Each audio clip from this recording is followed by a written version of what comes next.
जी नमस्ते, मैं राकेश। स्वागत है आप सभी का हमारे यूट्यूब चैनल एजुकेशन फायर पे। जो रेगुलर वीडियो देख रहा होगा उनको तो पता होगा कि अभी हम क्या कर रहे हैं। जो नए हैं मैं उनको बता दूं कि अभी हम जो है जो जेटेट से रिलेटेड जितने भी टॉपिक्स है उन टॉपिक्स के ऊपर हम एक एक करके वीडियो बना रहे हैं, एक एक करके हम क्लासेस कर रहे हैं। अभी तक जो है हमने जो टॉपिक है हमारा, हम लोगों ने कुल मिलाकर के उत्तर मौर्य वंश शुंग वंश तक जो है हमने टॉपिक कवर लगभग कर लिया है। आज के इस वीडियो में हमारा जो टॉपिक है वो है गुप्त वंश। हम देखेंगे गुप्त वंश से रिलेटेड जो भी इंपॉर्टेंट क्वेश्चंस है उन सभी के ऊपर डिस्कस करेंगे। किस प्रकार के प्रश्न एग्जाम में पूछे जाते हैं उनके ऊपर भी हम डिस्कस करेंगे। चलिए वीडियो को ध्यान से देखिएगा। और मैं एक बात जो आपको हमेशा बताता हूँ कि आपको ना अपने साथ हमेशा ही एक कॉपी और पेन लेकर के बैठना है, ताकि जो क्वेश्चंस आपसे गलत हो या फिर जो क्वेश्चंस में आपको थोड़ा समस्या हो रहा हो उस क्वेश्चंस को आप अपने कॉपी में तुरंत नोट करिए। इससे क्या होगा, एक तो आप नोट करोगे तो उस समय आप पढ़ोगे, तो वहां पर एक बार वहां पर लिखते समय पढ़ोगे, एक बार क्वेश्चंस जहां डाउट होगा वहां पर पढ़ोगे, और एक बार जब उनको रिवीजन करोगे ना तो आपको पूरा क्वेश्चंस याद हो जाएगा। तो ये फायदा होता है लिखने और पढ़ने का। चलिए बातें हम बहुत हो गई, हम करते हैं वीडियो को शुरू पहले नंबर क्वेश्चन से। सभी को अपना अपना स्कोर जो है याद रखना है कि आपने कितने क्वेश्चंस को सही किया है। जब मैं अंत में पूछूंगा तो आप लोग बताइएगा। चलिए आपका पहला क्वेश्चन है कि गुप्त वंश के संस्थापक कौन थे। बहुत ज़्यादा इजी प्रश्न है, मैं आप लोगों को सपोर्ट करने के लिए ये क्वेश्चन दिया हूँ कि आप लोग और आगे पढ़ने में रुचि दिखाए। चलिए पहला प्रश्न है, गुप्त वंश के संस्थापक कौन थे। आपको पता है कि चंद्रगुप्त प्रथम जो है ये गुप्त वंश के संस्थापक है। ठीक है, कुछ इस क्वेश्चन से रिलेटेड देखते हैं इंपॉर्टेंट बिंदु कौन कौन सा है। पहला है कि चंद्रगुप्त प्रथम जो है गुप्त वंश की नींव रखी थी, मतलब कि संस्थापक थे। उनकी विजय और वैवाहिक गठबंधन ने गुप्त साम्राज्य को शक्तिशाली बना दिया। ठीक है, क्या कारण रहा है गुप्त साम्राज्य को शक्तिशाली बनाने का। एक तो विजय और दूसरा वैवाहिक गठबंधन। तीसरा है उनकी राजगद्दी के समय को स्वर्ण युग कहा जाता है। यह आपके लिए इंपॉर्टेंट है। देखिए प्रश्न ये भी कर सकता है कि स्वर्ण युग जो है अन्य किस स्वर्ण युग को अन्य किस नाम से जाना जाता है। तो उनकी राजगद्दी के समय में स्वर्ण युग के नाम से जाना जाता है। तो ये जो तीनों ही बिंदु है ये आपके लिए इंपॉर्टेंट है, आपको ध्यान रखना है। चलिए दूसरा क्वेश्चन है, सेकंड नंबर का क्वेश्चन है, किस शासक को भारत का नेपोलियन कहा जाता है। तो आपके सामने कुछ ऑप्शंस है, इनमें से सही आंसर कौन सा होगा। भारत का नेपोलियन कहा जाता है साथियों समुद्रगुप्त को। किसे कहा जाता है, समुद्रगुप्त को भारत का नेपोलियन कहा जाता है। ऑप्शन नंबर बी जो है इस प्रश्न का सही उत्तर होगा। और इस क्वेश्चन से रिलेटेड कितने क्वेश्चन इंपॉर्टेंट हो सकते हैं या फिर इसी क्वेश्चन से जुड़े हुए जो क्वेश्चन हैं उनको ऊपर हम डिस्कस करते हैं। समुद्रगुप्त को उनकी महान सैन्य विजय के कारण भारत का नेपोलियन कहा जाता है। ठीक है, समुद्रगुप्त को भारत का नेपोलियन क्यों कहा जाता है, उनकी महान सैन्य विजय के कारण उन्हें हम क्या कहते हैं, भारत का नेपोलियन कहते हैं। उसने दक्षिण और उत्तर के कई राज्यों पर विजय प्राप्त की थी। वह एक महान योद्धा और कुशल शासक थे। ये तीनों ही बिंदु आपके एग्जाम के लिए इंपॉर्टेंट है, आपको ध्यान में रखना है। चलिए तीसरा क्वेश्चन देखिएगा, थर्ड नंबर का क्वेश्चन है, गुप्त साम्राज्य के किस शासक ने चांदी के सिक्के चलवाए थे। एक प्रश्न ऐसे ही बना देगा आपसे सिक्कों से रिलेटेड। तो जितने भी अब तक सिक्कों से रिलेटेड प्रश्न बने हैं, जैसे कि सबसे पहले सिक्के किसने चलवाए थे, चांदी के सिक्के सबसे पहले किसने चलवाए थे, आहत के सिक्के किसने चलवाए, कितने प्रकार के सिक्के होते हैं, इनसे रिलेटेड जो भी क्वेश्चंस है आपको एक बार पढ़ करके जाना है, ताकि जो एग्जामिनर है वो यहाँ से भी यदि सिक्कों से प्रश्न करना चाहे तो ये क्वेश्चन आपसे गलत ना हो। चलिए फिलहाल में इस क्वेश्चन का आंसर जो है वो है सी नंबर, चंद्रगुप्त द्वितीय। ठीक है, चांदी के सिक्के किसने चलवाए थे, चंद्रगुप्त सेकंड ने चलवाए थे। चलिए इसके कुछ इंपॉर्टेंट बिंदु, महत्वपूर्ण बिंदु को देखेंगे।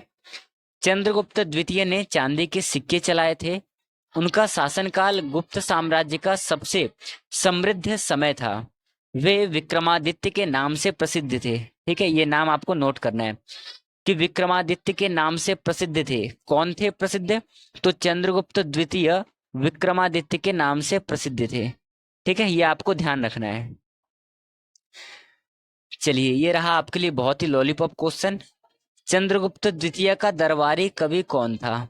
अभी आपने पढ़ा कि चंद्रगुप्त द्वितीय को हम क्या कहते हैं? विक्रमादित्य कहते हैं। अब प्रश्न आपसे पूछा है कि चंद्रगुप्त द्वितीय का दरबारी कवि कौन था? आंसर है कालिदास। कौन था साथियों? कालिदास जो है चंद्रगुप्त द्वितीय का दरबारी कवि है, ये आपको याद रखना है। चलिए, इससे रिलेटेड, इससे मिलते जुलते कुछ क्वेश्चंस है। कालिदास चंद्रगुप्त द्वितीय के दरबार के प्रमुख कवि थे और उन्होंने कई प्रसिद्ध संस्कृत नाटकों की रचना की है, जिनमें के जो सबसे ज्यादा फेमस है वो है शकुंतला। ठीक है, देखिए कालिदास जो है उन्होंने 7 उनके फेमस ग्रंथ लिखे हैं। ठीक, 7 ग्रंथों में से जो सबसे ज्यादा फेमस ग्रंथ है वो है अभिज्ञान शाकुंतलम। नाटकों में सबसे ज्यादा उत्कृष्ट ग्रंथ जो माना जाता है वो माना जाता है अभिज्ञान शाकुंतलम। इसमें टोटल 7 अंक है। ठीक है, 7 अंक का ये नाटक है, ये आपको याद रखना है। उन्हें संस्कृत साहित्य का महान कवि माना जाता है। किसे? कालिदास को संस्कृत साहित्य का महान कवि माना जाता है। संस्कृत साहित्य में जो इन्होंने रचना की है टोटल 7 इसके प्रमुख ग्रंथ है, जिनमें से सबसे ज्यादा जो है अभिज्ञान शाकुंतलम है। कालिदास चंद्रगुप्त द्वितीय के दरबारी कवि थे। चंद्रगुप्त द्वितीय जो थे उनको विक्रमादित्य भी कहा जाता है। तो ये कुछ बातें हैं जो आपको याद रखना है। चलिए, 5वें नंबर का क्वेश्चन देखिएगा। साथियों, मैं आपको एक बार फिर से कह रहा हूँ, यदि आप किताब या कॉपी पेन लेकर के नहीं बैठे हो तो एक बार वीडियो को रोक करके आप कॉपी पेन ले आइए, क्योंकि जो भी क्वेश्चंस आपसे गलत हो रहे हैं या फिर जो क्वेश्चन आपके समझ में नहीं आ रहे हैं या फिर जो क्वेश्चन आपके लिए नए हैं, उन सभी क्वेश्चंस को आप अपने कॉपी में लिखते चलिए। क्योंकि कोई भी आदमी एक दिन में महान नहीं बनता है, उनको धीरे धीरे पुरुषार्थ करना पड़ता है, धीरे धीरे लिखना पड़ता है। यदि आप मान के चलो आज के डेट में यदि आप 2 क्वेश्चंस भी लिखते हो तो 365 दिन में आप सोच रहे कितने क्वेश्चंस को याद कर सकते हो, कितने क्वेश्चन को लिख सकते हो। तो आपको केवल वीडियो नहीं देखना है, वीडियो के साथ साथ आपको लिखते चलना है। चलिए, क्वेश्चन है, गुप्त काल के किसे फाहियान नामक चीनी यात्री ने भारत का दौरा किया था? गुप्त काल में किसने, मतलब कि फाहियान नामक चीनी यात्री ने भारत का आक्रमण किया था? किसके शासनकाल में किया था? ये किया था चंद्रगुप्त सेकंड के शासनकाल में। चंद्रगुप्त सेकंड को अन्य किस नाम से जाना जाता है? विक्रमादित्य के नाम से जाना जाता है। इनके जो दरबारी कवि थे अभी हमने ऊपर पढ़ा है, कौन थे इनके दरबारी कवि? थे साथियों कालिदास थे। ठीक है, कालिदास ने बहुत सारे संस्कृत साहित्यों की रचना की है। इनमें से जो प्रसिद्ध है वो है 7, और इन 7 में से जो सबसे ज्यादा प्रसिद्ध है वो है अभिज्ञान शाकुंतलम। ठीक है, अभिज्ञान शाकुंतलम, ये नाम आपको नोट रखना है। ठीक है, किताब का नाम क्या है? अभिज्ञान शाकुंतलम। और अभिज्ञान शाकुंतलम में जो है टोटल 7 अंक है, और ये जो ग्रंथ है श्रृंगार रस में लिखा गया है। तो इतने बातों को आपको ध्यान में रखना है। चलिए, कुछ इसके इंपॉर्टेंट बिंदु को देखेंगे, समझते हैं। फाहियान ने भारत का दौरा चंद्रगुप्त सेकंड के शासनकाल में किया था। उसने भारत की सामाजिक और धार्मिक स्थिति का विस्तृत वर्णन भी किया है। फाहियान ने विशेष रूप से बौद्ध धर्म और शिक्षा व्यवस्था की प्रशंसा की है। ठीक है, ये बातें आपको ध्यान में रहना चाहिए। चलिए, अगला क्वेश्चन देखिएगा। आपका अगला क्वेश्चन है, गुप्त काल में किस धातु के सिक्के प्रमुख रूप से चलन में थे? जब गुप्त काल का समय था तो गुप्त काल के समय में प्रमुख सिक्के जो प्रचलन में थे उनका नाम क्या था? आंसर है आपका ऑप्शन नंबर बी, सोने के सिक्के। ऑप्शन नंबर बी जो है सही आंसर है। चलिए, और देखते हैं कितने नए क्वेश्चन बन सकते हैं इसी क्वेश्चन से रिलेटेड। पहला है, गुप्त काल में सोने के सिक्के का चलन व्यापक रूप से था, और इसे जो है, जो इस सिक्का था सोने का सिक्का, इसे हम क्या कहते थे? दिनार कहते थे। ठीक है, दिनार कहते थे, और इससे गुप्त साम्राज्य की आर्थिक समृद्धि का पता चलता है। 2 बातें आपको ध्यान में रखना है। कि गुप्त काल के समय में जो सबसे ज्यादा प्रचलन में था, सोने का सिक्का प्रचलन में था। और इस सोने के सिक्के को हम क्या कहते थे? सोने के सिक्के को हम दिनार कहते थे। ठीक है, क्या कहते थे साथियों? सोने के सिक्के को हम दिनार कहते थे। तो ये आपको ध्यान में रखना है। चलिए अगला क्वेश्चन देखिएगा, 7वें नंबर का क्वेश्चन है, गुप्त शासकों की राजभाषा कौन सी थी? आपसे प्रश्न में पूछा गया है राज्य भाषा कौन सी थी गुप्त शासकों के समय में। आंसर है आपका ऑप्शन नंबर सी, राज्य भाषा कौन सी थी? संस्कृत राज्य भाषा थी।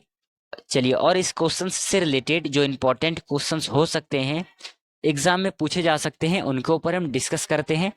गुप्त शासकों के समय संस्कृत को राजभाषा का दर्जा प्राप्त था। इस काल में संस्कृत साहित्य और विद्या का व्यापक विकास हुआ था। साथ ही साथ कालिदास, आर्यभट्ट, वराहमिहिर जैसे महान 9 जो विद्वान थे वो इसी काल में हुए थे। ठीक है, आपको याद रखना है, ये जो नाम है ये आपको याद रखने हैं। चलिए बढ़ते हैं अगले क्वेश्चन की ओर। अगला क्वेश्चन है आप सभी का कि गुप्त वंश के किस शासक ने हूणों को पराजित किया था?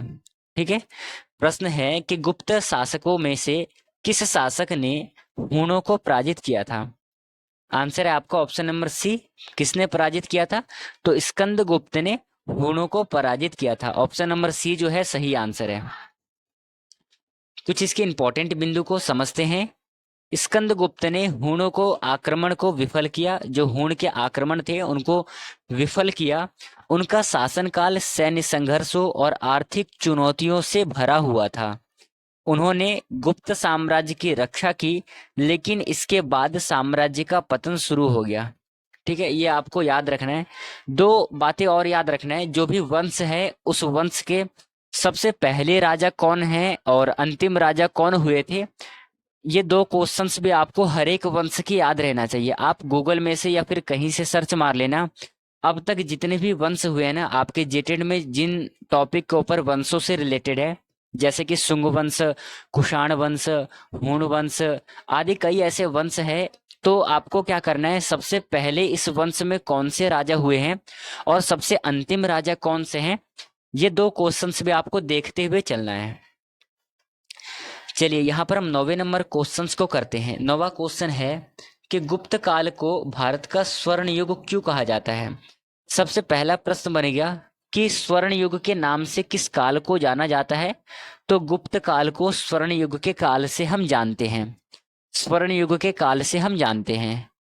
अब ये है कि गुप्त काल को स्वर्ण काल क्यों कहा जाता है, तो मैं आपको बता दूं कि आर्थिक समृद्धि के कारण भी हम गुप्त काल को स्वर्ण युग कहते हैं। संस्कृति और वैज्ञानिक उन्नति के कारण भी हम भारत को क्या कहते हैं? भारत का स्वर्ण युग कहते हैं।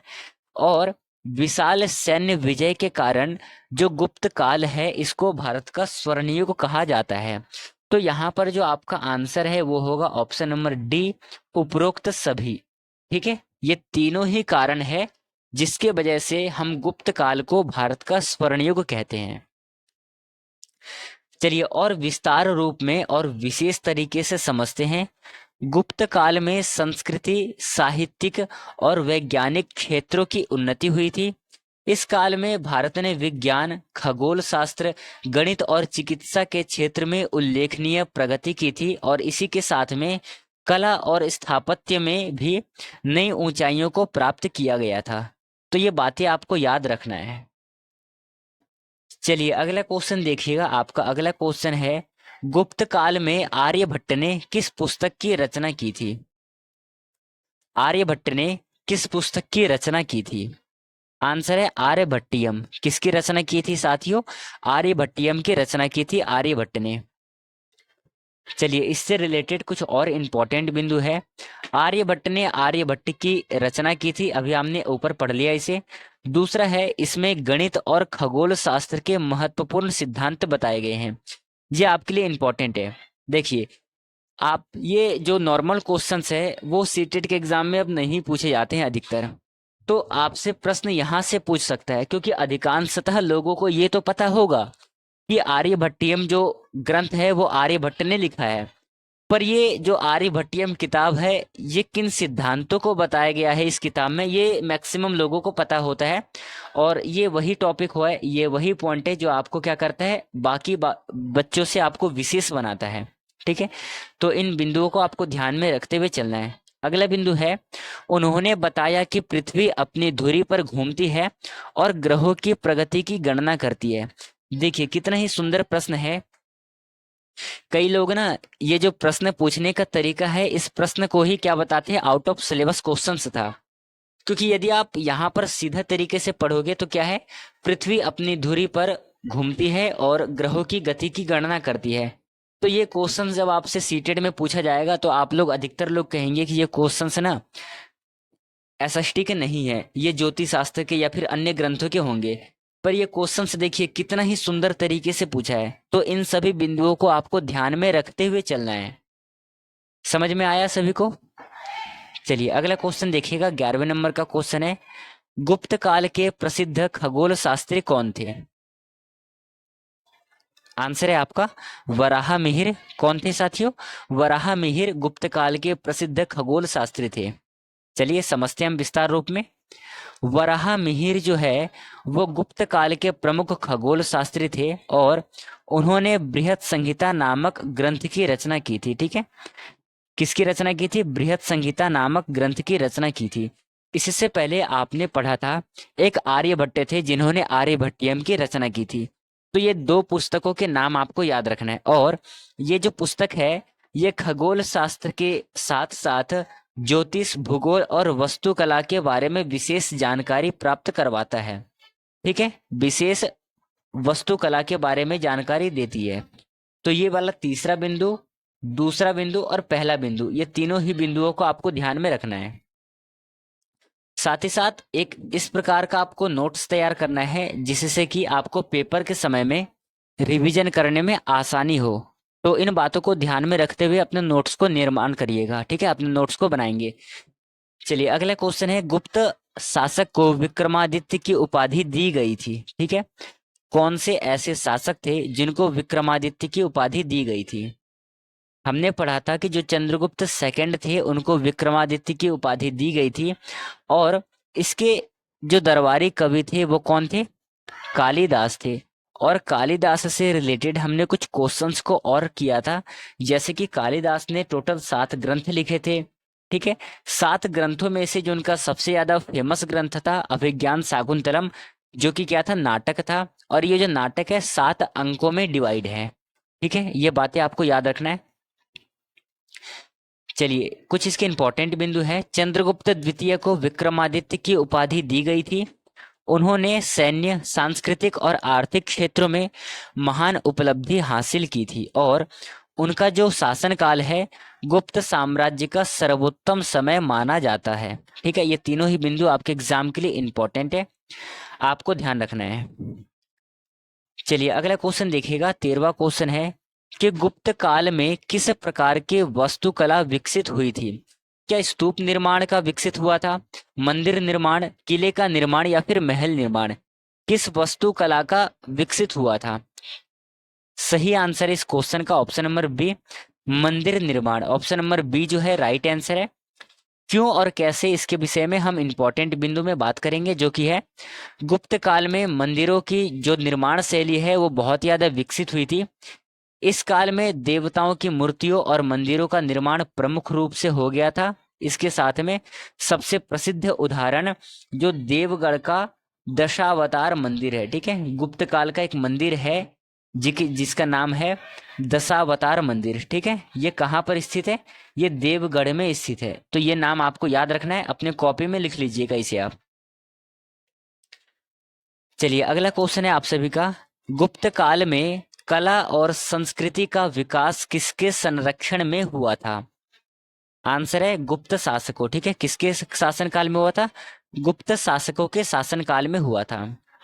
कुछ इससे रिलेटेड इंपॉर्टेंट बिंदु को समझते हैं। देखिए, गुप्त शासकों ने कला, साहित्य, विज्ञान और धर्म को संरक्षण दिया था और इस कारण गुप्त काल को सांस्कृतिक पुनर्जागरण का युग कहा जाता है। और इस काल में संस्कृत साहित्य का विशेष विकास हुआ था। इनको आपको ध्यान में रखते हुए चलना है। चलिए, बहुत देर हो गया आप लोगों को क्वेश्चंस करते करते। मैं ये अंतिम क्वेश्चन करवा करके आपको विराम दूंगा, आपको यहां से छोड़ दूंगा। चलिए, क्वेश्चन है, गुप्त वंश का पतन किसके आक्रमण के कारण हुआ था? ऑप्शन में है हुण, मौर्यों, शक और कुषाणों। क्या होगा इसका सही आंसर? इससे पहले कि आप लोग आंसर बताओ, मैं आपसे पूछना चाहता हूं कि ये जो 15 क्वेश्चन है, इन 15 क्वेश्चंस में से आपने कुल कितने क्वेश्चंस को सही किया है, इसका जवाब आप हमें कमेंट सेशन में देंगे। और जहां भी आपको डाउट हो, आप हमसे कमेंट सेशन में कमेंट करके पूछ लीजिएगा, ठीक है? जो चीज़ नहीं समझ में आ रही हो उसे आप लोग एक बार फिर से देख लीजिएगा। और विशेष तौर पे आपको क्या करना है, टॉपिक बाय टॉपिक पढ़ते चलना है और उस टॉपिक से रिलेटेड जो भी एमसीक्यू क्वेश्चन है उनको करते चलना है। चलिए, इस क्वेश्चन का जो आंसर है, क्वेश्चन क्या है, गुप्त वंश का पतन किसके आक्रमण के कारण हुआ था? आंसर है हुणों के कारण में हुआ था। Option number A right answer है। चलिए, इंपॉर्टेंट बिंदु को समझते हैं। गुप्त वंश का पतन हुणों के आक्रमण के कारण हुआ। हुणों के लगातार हमलों ने गुप्त साम्राज्य की शक्ति को कमजोर कर दिया। अंततः गुप्त वंश का पतन हो गया, ठीक है? किसके कारण पतन हुआ था? तो हुणों के आक्रमण के कारण गुप्त वंश कमजोर हो गया था, पतन हो गया था गुप्त वंश का।